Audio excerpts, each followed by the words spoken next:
have the right to remain silent. Anything you say can and will be used against you in a court of law.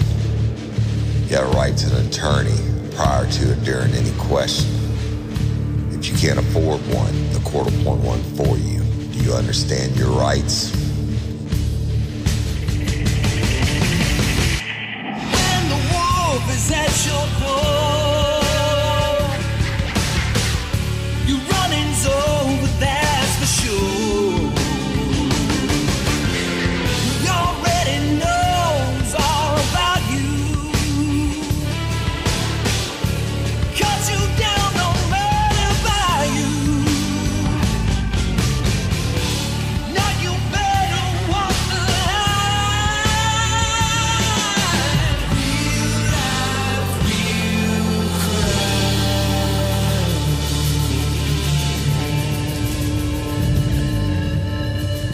real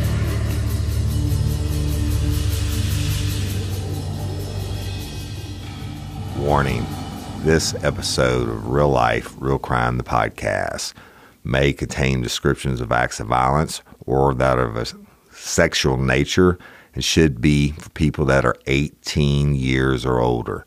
Heed my warning, people. I do not get the facts of these cases off of the internet or from some television show. The facts I'm retelling you were presented to me by the victims of the crimes or the perpetrators who committed the crimes against the victims. My descriptions of the crime scenes, what I saw with my own two eyes. If you're going to get offended, please turn this podcast off now. Thank you. Hello, everybody, and welcome to this episode of Real Life, Real Crime, the podcast. And as always, I'm your host, Woody Overton. Today, I'm going to be continuing the series Mo. I should be finishing it up. True detective work, people. The true story, not embellished. I've read you all the transcripts. I've told you everything that's happened. I'm about to release all the photographs and transcripts and everything to Patreon and Convicts. And I know it's been a long series, but this is an actual homicide, first-degree murder investigation, okay? With a lot of different characters, and I will always think it's an interesting story. No, it's not JonBenet Ramsey that got killed or somebody famous like that, but this is the meat of police work, if you will, the story in itself and how the case develops and unfolds. But real quick, before we get started, I'm going to say thank you again to all patrons and convicts. Hope you're enjoying your bonus episodes and all your early commercial-free releases, etc. And I appreciate each and every one of y'all. The show couldn't run without you.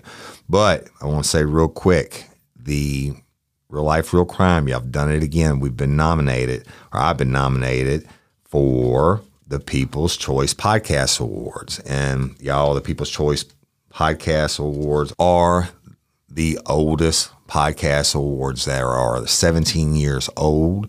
It's the most prestigious thing in our business. And y'all know the 2 years before that I was nominated, the first year I was nominated in 3 categories and I won it for drama and storytelling.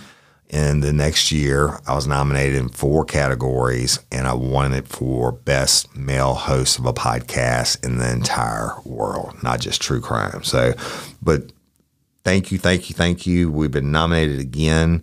The absolute blessing. But you know what? This is the point where the people have to speak and make their voices heard. And you have to vote for us, right? The voting is open for 30 days. And then they're going to go back and ask a certain amount of percentage of the vote, people that voted, to be judges, and then they have a judge panel and they mix the two together, and the awards are announced sometime in September. But it's www.podcastawards.com.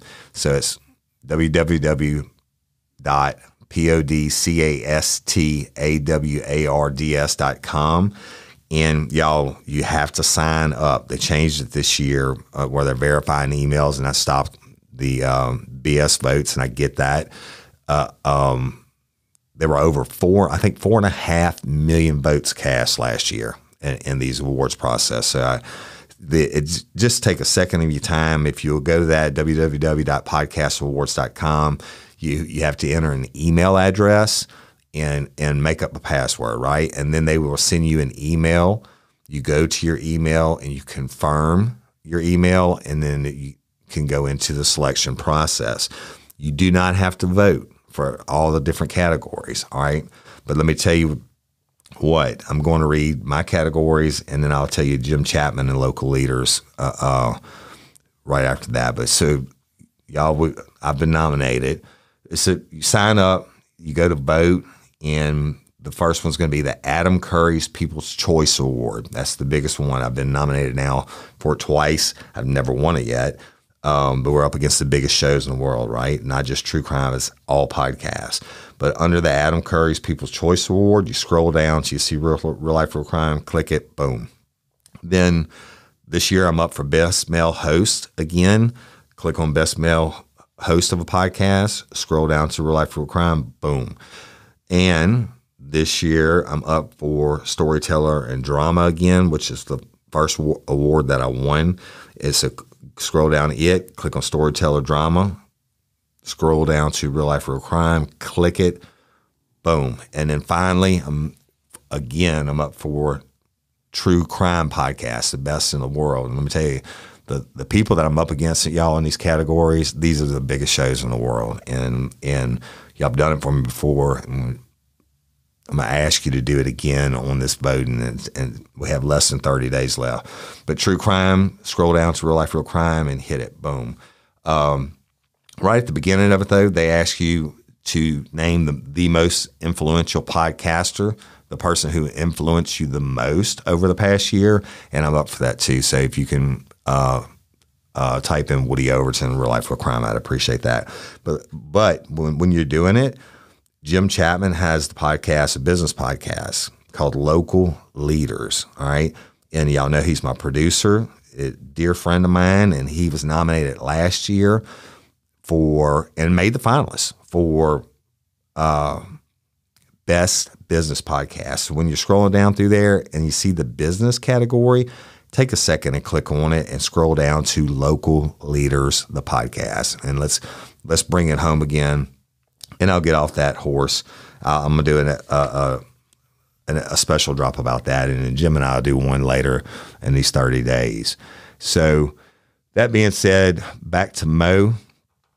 Y'all, when I get done with the story, we're going to go back to, like a good old, probably Woodyism cop story next week, hopefully. And so bear with me. But back to Mo. When I left you last, we had Mo under arrest finally, and he stated that the 4 guys had come over, including Jarrell Marshall, and wanted to borrow black clothes and asked about a gun and all this stuff. I mean, he lied, right? He knew what time it was, but he was no stranger to the game. But one thing he confirmed, which everybody else had already confirmed, except for Jarrell Marshall, is that he did know Jarrell Marshall, and they'd been hanging together in approximately for 5 months. So he also said that Christopher Belazar, or Red, the red one, had shot at him before. Real quick, because I'm catching some flack for it. I am not a racist, people. If I say the N-word or I say red or whatever, it's because I'm reading it from the courtroom transcripts. You will never hear me say those words to describe somebody in real life. But this is factual. It's storytelling. Of course, the N-word is hugely offensive. I get it. But I'm saying what they said. I'm reading it to you verbatim. So with that being said, let's roll on with it. I'm gonna wrap this up today. We bring Mo back, right? Get him locked up. Now, Jarrell Marshall has been locked up in the Livingston Parish jail. He literally shits his pants when he finds out that Mo's been arrested, okay? Now, they have to keep them separate, but Jarrell knew that Mo was now locked up, and on the same charges he was for the first-degree murder and armed robbery of Sean Alberts and the attempted first-degree murder and armed robbery of Christopher Belazar. Well, what happens, right? You remember Drell told us he was nowhere around. He never met Mo in his entire life. He had never been on Dillon Lane to Rodney Dillon's house. He didn't know anything, okay? And it's full shit. And then the rest of the crew, after they were threatened, not the crew who took part in the crime, but the rest of the guys that Jarrell said were going to stand up for him, actually came in of their own free will and gave statements that contradicted everything that Jarrell said. Jarrell didn't know that we knew this, right? But Jarrell wants to talk, right? So we get together, Brian, Paul, and I, and go down to re-interview him. And this is the last transcript I'm going to read to y'all, but you got to listen to it.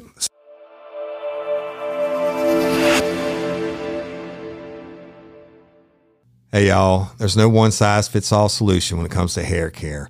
A product that works wonders for curls might make straight hair limp and greasy.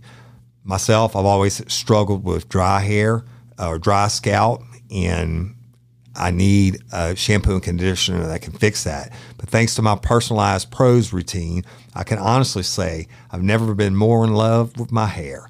Pros makes custom hair care that's effective because it's personal, using natural ingredients with proven results. Pros customizes every product in your routine from shampoo to supplements.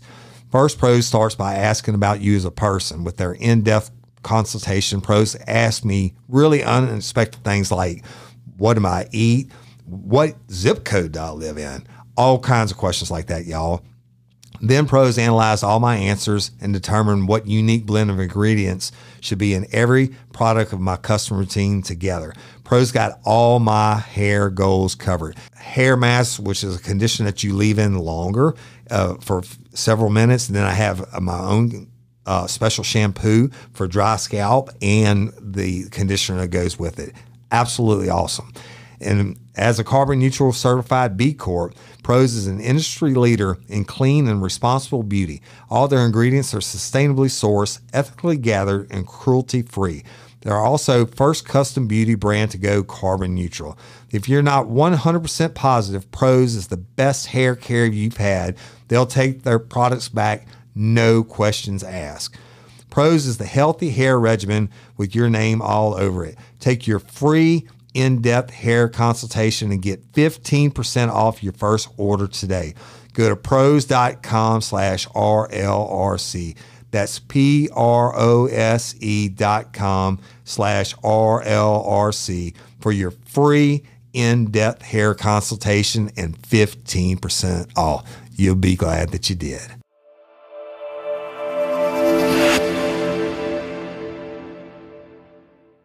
Funny.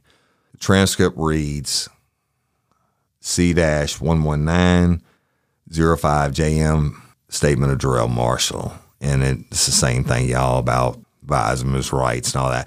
Okay, on the statements, remember, I'm going to say Brian, which is Brian Smith, Detective Brian Smith, and then I'll say what he read. Then if I say something, I'll say Woody, and then what I read, and then Jarrell and what he said. All right, there will be some inaudibles because the secretary couldn't transcribe everything. So let's get started. Basically, we went through the same thing. Detective Brian Smith, Detective Woody Overton, Livingston Parish Jail interviewing Jarrell Marshall, blah, blah, blah. And then it says, Jarrell Marshall, black male, date of birth, 4/12/85. And Brian says, we advise you your rights from the standard rights form. Did you understand your rights? Jarrell says, yes, sir. Brian, is this your signature here? Jarrell, yes, sir. Brian, we also read you this consent to question in which you said you understood your rights. Jarrell, yes, sir. Brian, and is this your signature right here? Jarrell, yes, sir. Brian, okay, you're under arrest for several charges. We want to talk to you again about the homicide which took place on Ed Brown Road, okay? Tell me in your own words exactly your part and what you know about what took place Thursday, this past Thursday, about the homicide that took place around 3:30 in the morning. Tell me what you know about it. Jarrell, what I know about it, inaudible, from Livingston, me, Josh, and Travis, inaudible. From Livingston, went to Albany, straight to Albany, picked up my little brother, Cordero Marshall, and we went to Old Baton Rouge Highway by Rodney's house. Brian, Rodney, Jarrell, Rodney Dillon. Mo was over there. We picked Mo up. Got in we was in the green car, then we got in a Blazer. That's what it was. Brian, and what color was the Blazer? Jarrell, the silver Blazer. Brian, and whose car is that? Jarrell, inaudible. Brian, whose Blazer is it? Jarrell, Josh. Brian, Josh who? Jarrell, Josh, inaudible. Brian, okay. Jarrell, we rolled out, got in the back with them, rolled all around Ponchatoula till we went back to Albany. We dropped Travis off at them apartments on Durbin by his girlfriend. Then we went back through all the way through Albany, down Durbin to go back to Ed Brown. Back to Ed Brown. We passed up Ed Brown, and Mo said, I'm fixing to rob Chris, inaudible. Take me, already taking me home. Already going home. Brian, y'all passing by and see Chris standing outside? Jarrell, yeah. Brian, who was standing out with him? Jarrell, Sean. Brian, okay, then what happened? Jarrell, they took me home. I got out. Brian, where'd they take you home to? Jarrell, Glenn Marshall's house. Brian, all right. Jarrell, I got out and they went back through there. Then the next morning they came back and picked me up.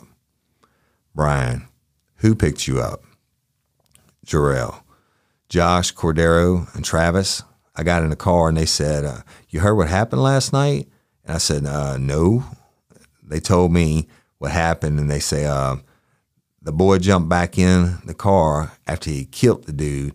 He jumped back in the car and said his gun jammed, and he say, Brian, what boys you talking about jumped in the car? Jarrell, Mo. His name is Mo. His gun jammed. And he said, if any one of y'all rattle me, I'm going to kill y'all.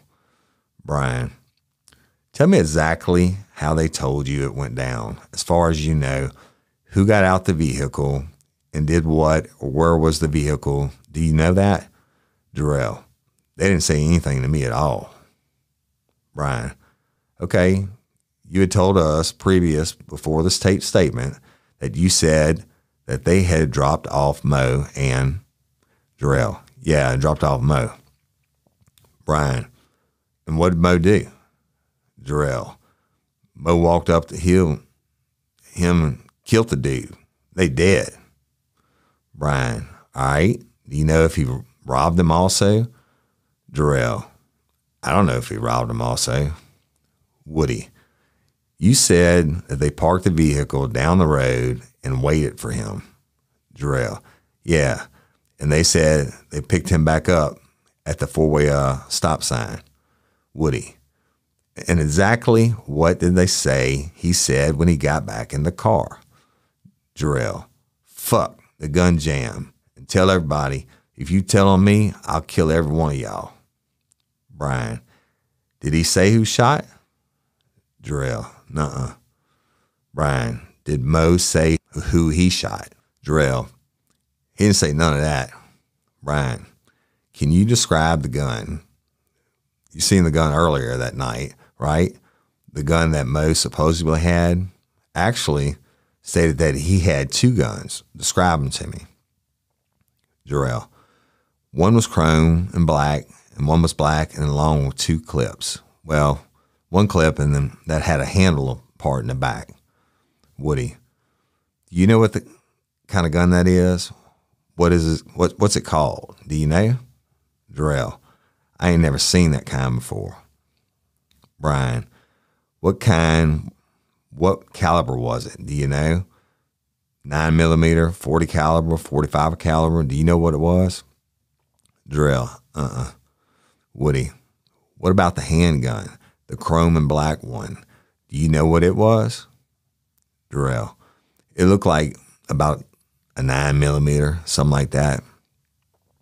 Brian, did they tell you which gun that, when he came back and he said the gun jammed, do you know which gun he's talking about? Jarrell, the black one, I think. Brian, the black one? Jarrell, yeah, that's what he said. Brian, all right, let me run this back down. Make sure everything's clear and correct. Correct us if I'm wrong. Jarrell, you was at your girlfriend's house in Livingston, and you and Josh rolled out from Livingston. Jarrell and Travis. Brian and Travis. Y'all come to Albany, went down Ed Brown Road, and picked up Cordero, your brother. Jarrell, yeah. Woody, when you went down Ed Brown Road, then did y'all see Chris? Jarrell, no, sir. I said, Woody or Sean?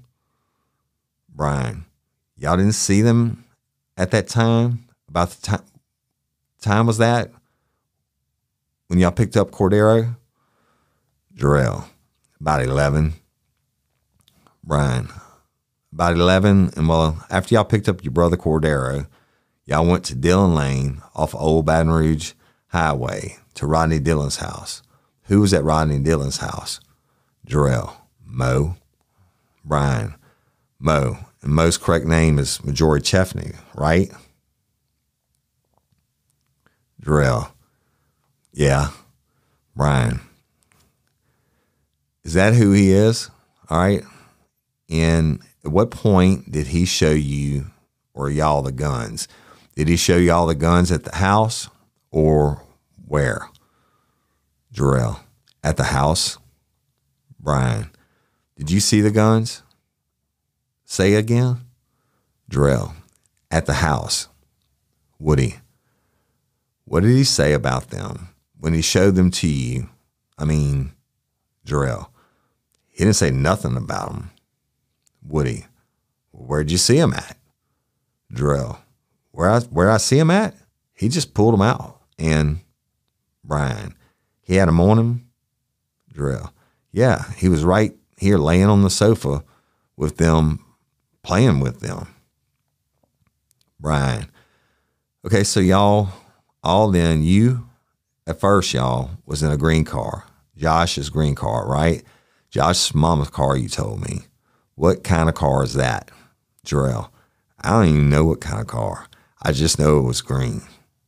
Brian, okay, and when y'all went to Rodney's and y'all picked up Mo, what'd y'all leave in then? Jarrell, a silver Blazer. Brian, silver Blazer? And that's Josh? About what year is it? Model is it? Jarrell, about 90-something. Brian, 90-something? Y'all left there and went riding through Ponchatoula, and then y'all came through Ed Brown Road, and then you seen Chris and Sean standing out there, and then at any time, correct me if I'm mistaken, if I say something that's wrong, and Mo stated that he was going to rob them, all right? And then you stated at that time that y'all went and dropped off Travis at the Ed Brown Road apartments. Dropped Travis off first before Chris even said that. I mean, Jarrell, inaudible. Brian, Durban residence. Jarrell, dropped Travis off first before Chris even said that. I mean, Mo even said that. Brian, oh, Travis wasn't in the? Jarrell, nuh-uh. He got out. Brian, all right. And then y'all passed down Ed Brown Road and seen them again? Jarrell, we had never seen them. You know how you go down Durban Road, it run all the way up the back? Illinois Jones run to Ed Brown. Brian, Jarrell, It run like that. Brian, okay, so on the way. Jarrell, inaudible. Brian, back from Ponchatoula, y'all turned down Durbin. Jarrell, yeah, we came down 190. Brian, and then turned on Durbin, and y'all dropped off Travis right then? Jarrell, yeah, right there. Brian, at them apartments. Jarrell, yeah, at that apartment, yeah. Brian, crossing the big Swegman Super deal, and then that's when y'all come down Durbin, hit Illinois Jones, come to the four-way at Ed Brown and Drake, and went straight down Ed Brown, and that's when y'all seen Jarrell. Yeah. Woody, exactly what did he say? You were in the vehicle at the time. Exactly what did he say when he saw them? Jarrell, he said, I'm going to rob Chris. Woody, is that all he said? Jarrell, yeah. Brian, can you tell me when y'all passed by, where was Chris and Sean at? Can you describe it to me? Where? Jarrell, was a house nearby. They got a blue house, inaudible. Brian, a blue house on the right that you mentioned to the right? Jarrell, where Chris was staying. Brian, like if you're standing on the road and Chris and them stand right here in front of you, the blue house would be to your right, and they're standing by what kind of tree? Jarrell, the brick house be to the left. Brian, okay, and then you say at the point that they dropped you off at your uncle's house, which is right down the road. And then you say that you don't know what happened. And after that, you weren't in the car. Jarrell, I wasn't in the car. Woody, but you said that later on you heard gunshots. Jarrell, yeah.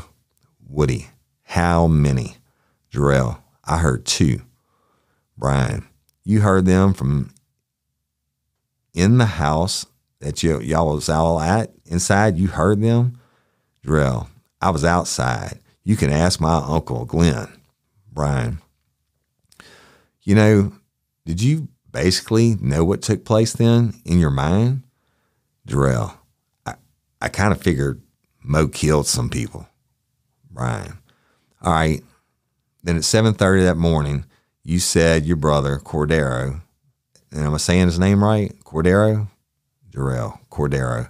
Brian, Cordero. Jarrell, Brian, and Josh picked you up from your uncle's house about 7:30, and then they asked you if you had heard what happened. And you said no, and you said that they had said to you that Mo shot Sean. Woody, they said that they went back to see he could rob them, and that he parked down the road on the road, you said, and that Mo got out. You're saying that they said he got out by himself. Jarrell, yes, sir. Woody, and then when he got back to the vehicle, he got in and he said what? Jarrell, the gun jam.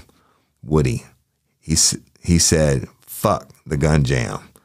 Jarrell, yep. Woody, and then what else did he say? Jarrell, and he said, if y'all tell, they're going to kill y'all. What they say he told. Brian, okay, during the day, did you ever talk to Mo? Jarrell, no, that day I ain't talked to Mo no time. Brian, Mo had your cell phone though, because you left it at when y'all went by Rodney Dillon's the first time, and when y'all picked up Mo, you left your cell phone there, all right? And Mo had your cell phone. And do you know if Mo called your brother? Jarrell, yeah, he called my brother. Brian, from your cell phone? Jarrell, yeah. Brian, and did he say anything? What was the conversation that day? This would have been Friday morning. Jarrell, this is Friday morning. Friday morning, by the time they pick me up and bring me to Springfield, we got out there to Springfield by Josh, stepdaddy house. Brian, where's Josh live at? Jarrell. Josh lived on Old Baton Rouge Highway at them apartments I was telling y'all about. After you cross the overpass, you go further down those, like, have all them big old houses, big apartment over there. Brian, if you cross over the overpass on Old Baton Rouge Highway, like you're going into Hammond on the right, Jarrell. Yeah. Brian. Oh, there's a church there too, isn't it? Jarrell. Church is if you come from Livingston, Albany, or Springfield. Brian. Yeah. Jarrell. The church will be behind them then, but if you come from Hammond, the church be in front of them. Brian. Okay. Woody. Did they Mo say anything to your brother and about ratting him out or anything the next day on the phone? Jarrell. Mo, they say Mo said they ratted him out. Woody. Did Mo say anything else to them? Jarrell. No, they didn't say nothing else to them then. Woody. Okay. All right. I have a couple questions that I'd like to clarify. Okay. When we first spoke to you last night, all right, we showed you a picture of Mo. Is that correct? Jarrell. Yes, sir. Woody. And you told me not only had you never seen him, you never heard his name, Mo, period. Is that correct? All right.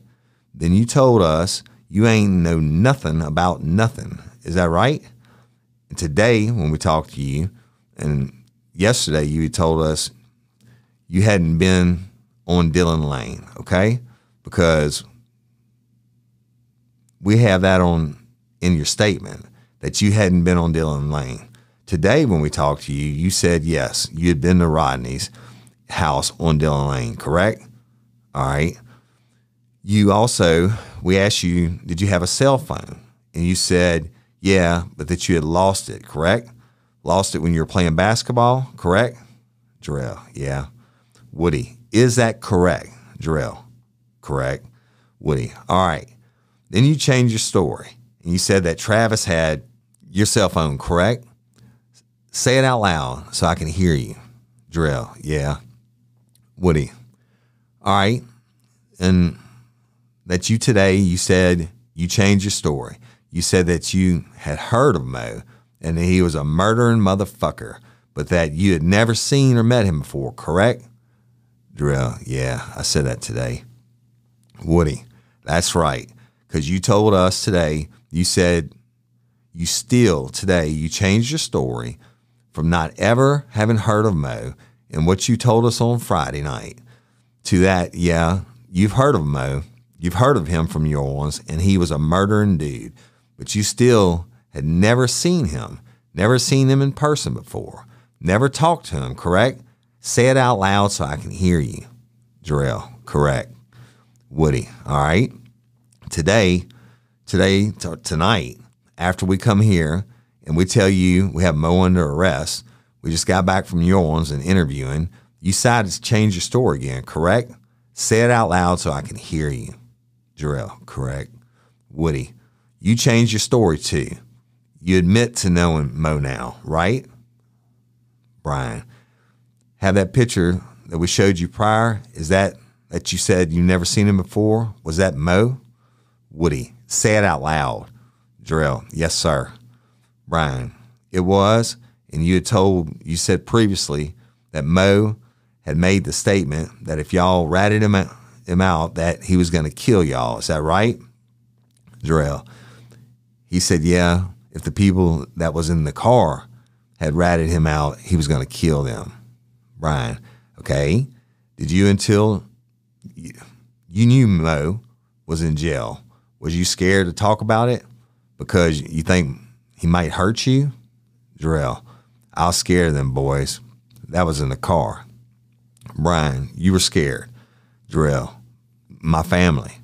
Brian, you were scared of Cordero and Josh? Woody, I want to ask you a question. I want to ask you, was it, or if it's true that you were scared of Cordero and Josh, and then why would you lie about ever seeing or knowing Mo? Why did you lie about it? Answer me. Why did you lie about it?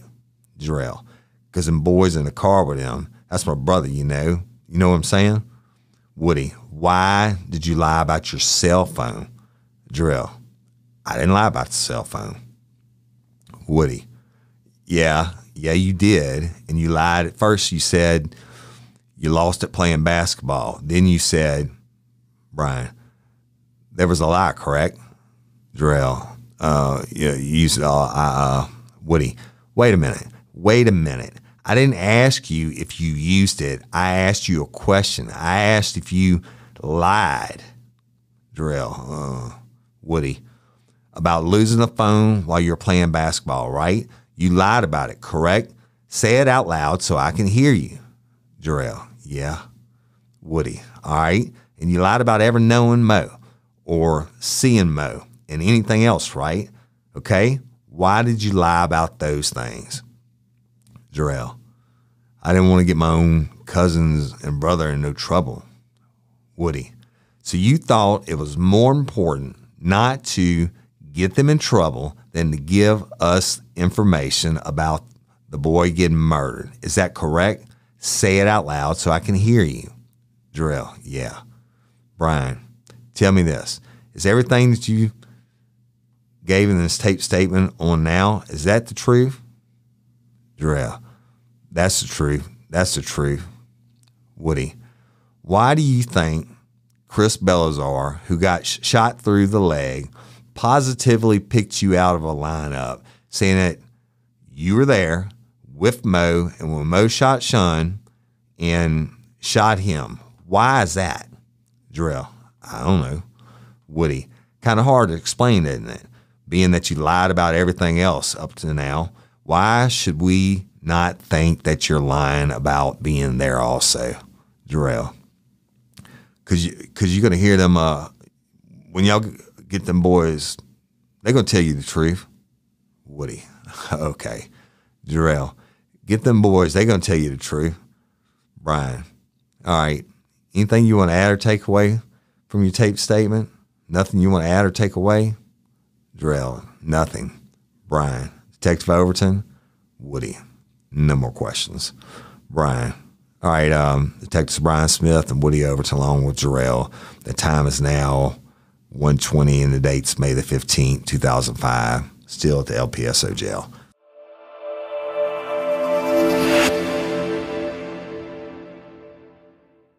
Hey, y'all, as a real life, real crime listener, you know the world can sometimes be a scary, scary place. But no matter what happens out there, home should be the safest place there is for you and your family. That's why I recommend Simply Safe Home Security.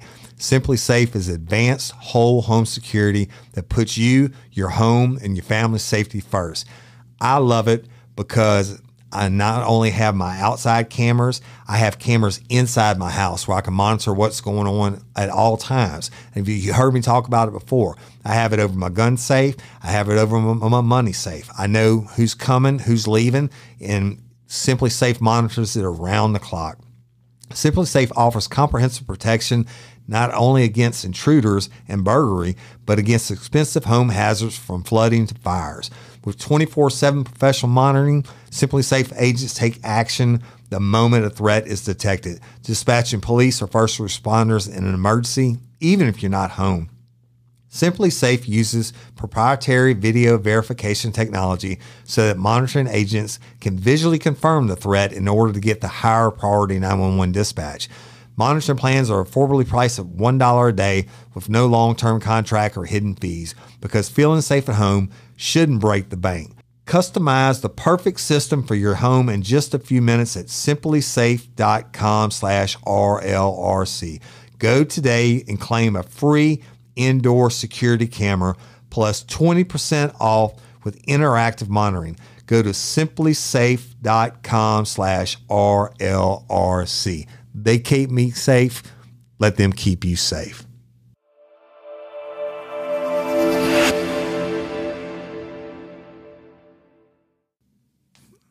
Obviously now, Jarrell knows his sugar's turned to shit. But what he didn't know was we already had all the statements from the other people who were in the car. and the other people who had seen him that night, and we had him. And his dumb ass, the last thing he's going to say is, "Oh yeah, you go get them boys. They're going to tell you, I'm telling them the truth." Well, fuck you. You weren't telling the truth, and you lied. So, like any great investigation, you got to go back from the beginning. You develop suspects, you develop information, and you work each one of them. Never getting tunnel vision, right? But if you get on a piece of information, you follow it until you can prove or disprove it. We could never disprove Mo, so we were always on him. You can never disprove Jarrell, so we're always on him. And that starts with what? From the eyewitness testimony of Christopher Belazar being shot and them seeing Shun. And then you get Jarrell, who knows he's wanted and wants to turn himself in. I think he turned himself in more because he really did think Mo was going to kill him, but he just absolutely believed his brother and cousins and them wouldn't tell the truth. Well, fuck you. I mean, if you get out of the car and I'm sitting in the car, even if the guy says, "I'm about to go see what they got," which street terms, rob them, right? And you go down the street and I hear all these gunshots, and you get back in the car and saying, "Fuck, my gun jam." And Jarrell gets back in the car and he's crying, saying he shot Shun. He shot him in the head. I mean, fuck that. I'd tell on you too. Does that make them rats? Fuck no, it doesn't make them rats. They went down there and they murdered that boy in cold blood. And I have the photographs, the crime scene photographs, and they are offensive. All right, the bullet holes and the murder scene is as offensive as any you'll ever see. I remember Shun was a new daddy, right? And Shun was the one pretty much out of all the brothers who had never been in any trouble. He was in the wrong place at the wrong time.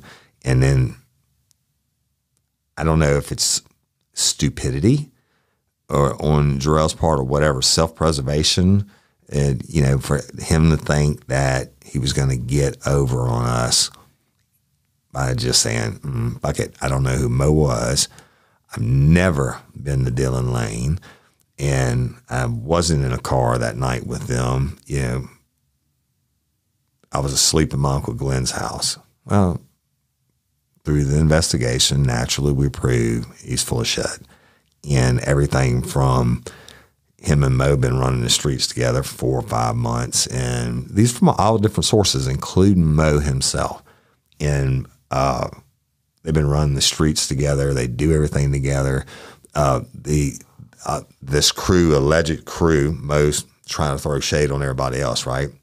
Because remember, he goes after he leaves Springfield that morning, where he was sleeping with the gun underneath his pillow.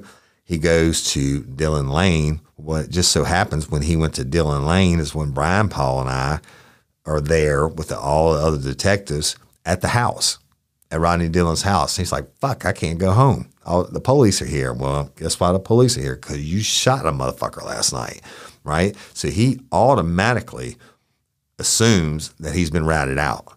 He doesn't know at the time that we're only working an investigation.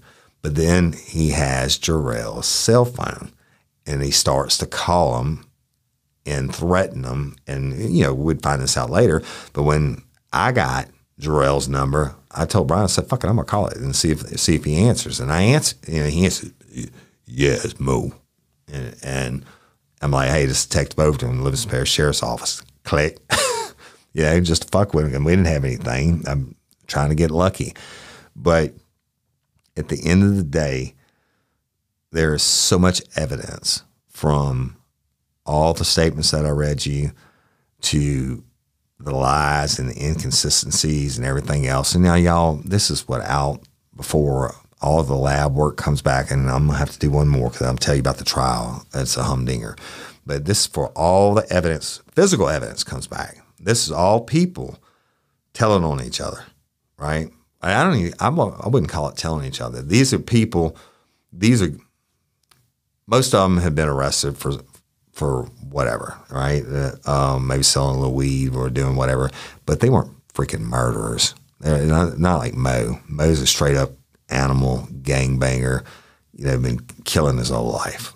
Basically good people that looked up the detective's office online on the weekend, and they wanted to come in and tell the story. Because it didn't make shit what kind of criminal you are. If you murder an innocent person, most people want to come forward and do the right thing. Now, unfortunately, most homicides don't occur amongst choir boys and Girl Scouts, right? It's just generally some people that live in the high-risk lifestyle, people that aren't strangers to the police or law enforcement. But these guys stepped up. They did the right thing. We took all that evidence, and Jarrell now, I dug in his ass a little bit, y'all, in that last interview. I waited.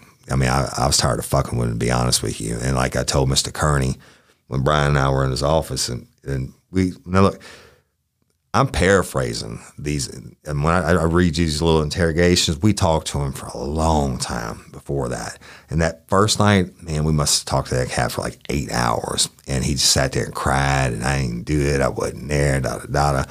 And we're talking to Kearney the next day, and he asked Brian what he thought, and Brian said, I don't think he did it. And this is where we had all that other information. And when Kearney asked me, I said, oh, well, no, he absolutely did it.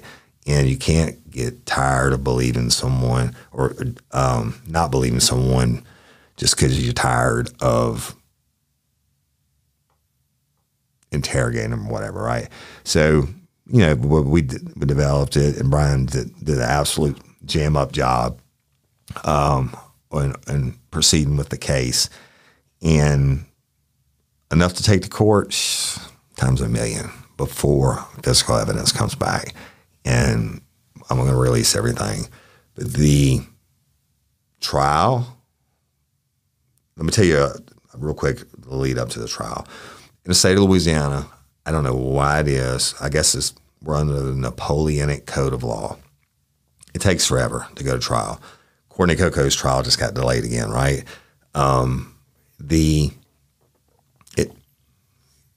It takes a long time to go to trial, but our trials aren't like you see on TV everywhere else. And these murder trials, like say Scott Peterson, whatever, these fucking trials take months, weeks and months. The longest murder trial I've ever been a part of was like 7 days. Okay. But it's getting to that trial, all the motions to suppress. Okay.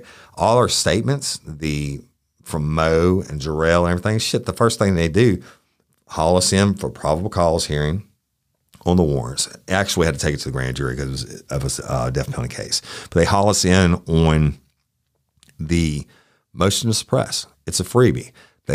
Even though we have it on tape that we've advised them of their rights and the consent to question part, and that's their signature, and the consent to question part says I haven't been threatened or promised or anything, and no threats or whatever been used against me. I don't want a lawyer at this time. And they sign it. You know why? Because they think they're going to tell the story and they're going to get away with it. But we get hauled into court, motion to suppress, to have it thrown out, right? Free shot for the defense, but it takes months. They always lost. And then they want to suppress evidence and this, and you have to have this hearing and this status conference and this and whatever. So by the time we get to the trial, I've been at state police for I think 3 years or something. I mean, it was a long time before this case went to trial. And I had been a criminal investigator for the state police out of headquarters in Baton Rouge for many years. But when it came time for the trial, Kurt Wall, who is now the lead prosecutor for the 21st Judicial out of Livingston, I think he was like a rook then, and he's a great guy, super intelligent, and he would try this case for the prosecution. And Jasper Brock was the defense attorney for Mo. And we'll get into that next week. And Jasper Brock he's a jam-up defense attorney. I mean, he's just good. And I did a lot of work for him in the private polygraph business, et cetera, over the years. So, and Jasper was good. But so they fight it out and they draw it out. And I will tell you next week, and I promise next week will be the conclusion of Mo, the series. We'll go through the trial and I'll tell you where these guys are today, how they're living, if you will. So that being said, love and appreciate each and every one of you. If you get a chance, go like and subscribe to Real Life, Real Crime anywhere you listen to podcasts. And if you get a chance, leave me a review on iTunes. It's some stupid algorithm that Apple uses that helps other people find the show. Also, you can follow me on Instagram at Real Life, Real Crime or at Overton Woody. You know the rest of our social media pages. We also have the Real Life, Real Crime community app. It's uncensored by anybody except for me. So all you lifers out there who keep getting put in Facebook jail, which includes some of our moderators and shit, right? Yeah, go check out the app. It's so much more than just true crime stuff. There's something for everybody, and I think you'll enjoy it. So, and if you get a chance, people, please vote for the podcast awards. I'm about to do a recording for that. But if LOPA, Louisiana Organ Procurement Agency, if you are a lifer from Bangladesh and you want to sign up to be an organ donor, you don't have to be from Louisiana. Go to lopa.org, click on it, sign up. It takes about 2 minutes and become an organ donor. And if they ever use your junk, you're going to be dead. You're not going to care anyway. But it saves lives, people. I mean, and one day we're going to sit down and tell all those stories, or a lot of the stories. I met these people who are still living today because somebody else was a hero and signed up to be an organ donor. So LOPA, please go sign up, be a hero, give the gift of life and sight and all that good stuff. And I'm Woody Overton, your host of Real Life, Real Crime, the podcast. And until next time or ever, don't let me catch you down on Murder Bayou. Peace.